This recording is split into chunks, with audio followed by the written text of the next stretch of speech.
Hey you, welcome back to Rant with B, the space where nothing is off limits.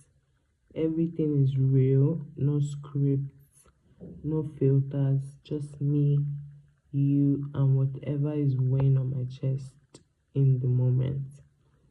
So grab a drink, get comfortable, because I have something to get off my chest.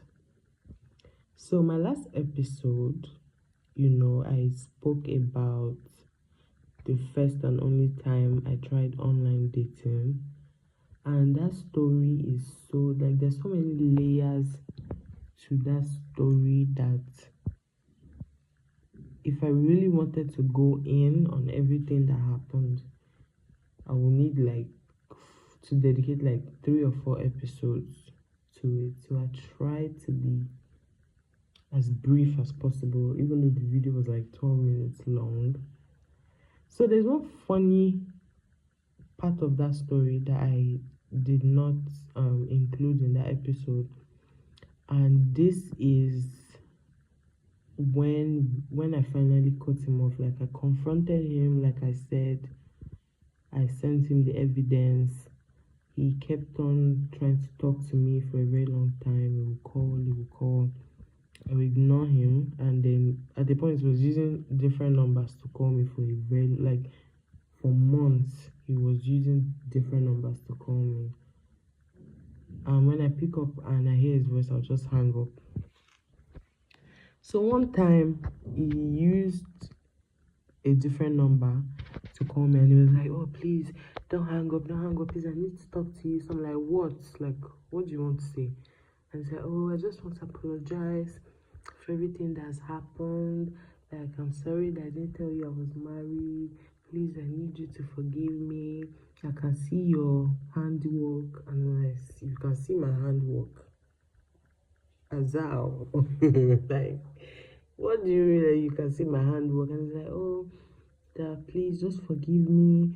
That things have been going bad for him, and he has been praying, and his pastor told him that I'm behind his problems." And I was just laughing because just like, because at this point he's a lie to me. He's like a liar, and I don't believe anything that he says. But it's like, "Oh, okay, the pastor told him that," and then he mentioned one very popular cult, and it was like his pastor told him that, "Me, I'm very powerful. I mean, that part, I'm in that cult," and he just tried to insinuate that like I'm an occultic person, and I'm like the leader of the cult that I'm in, and then me and my members are dealing with him spiritually.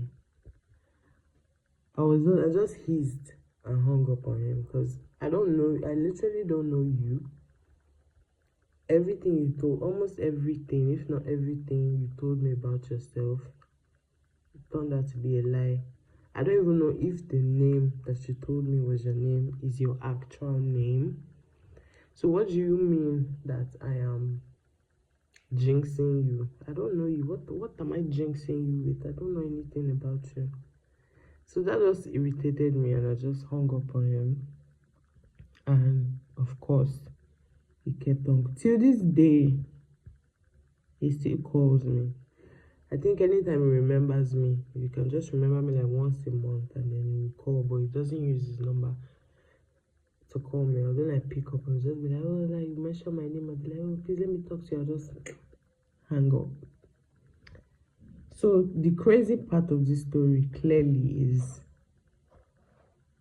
you offended me, you did all these things to me, and you have the nerve to accuse me of witchcraft. Like, who does that? I knew that. No, I really, I got myself in a mess, and I'm happy that I didn't get messier than that. And for the record, I am not a witch. I am not in a cult.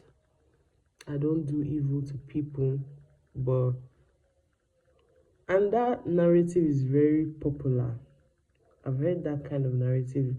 When people who are bad people, they do stuff to people, and they now all of a sudden repent, and they start saying, "Oh, let me go around and start apologizing to people that have offended. Maybe you're just getting your karma, or maybe it's just your luck, or it's just the way things were written for you. Because he told me his businesses were going down, or his business was going down, and that he was getting in trouble with the police. And I'm like, maybe that's just your luck, or you've offended people. But me, I have nothing to do with it because I moved on with my life. So guys, if you take anything away from this mini rant, I want you to remember to treat people in your life with respect and honesty, so that you don't end up running from pillar to post, trying to figure out why someone is telling you that another person is behind your problems spiritually. Trust me, it's easier to just be real with people from the beginning. Thank you for listening to me once again, or if this is your first time, consider liking and following my pages, or subscribing to my YouTube channel, and just showing me love and support.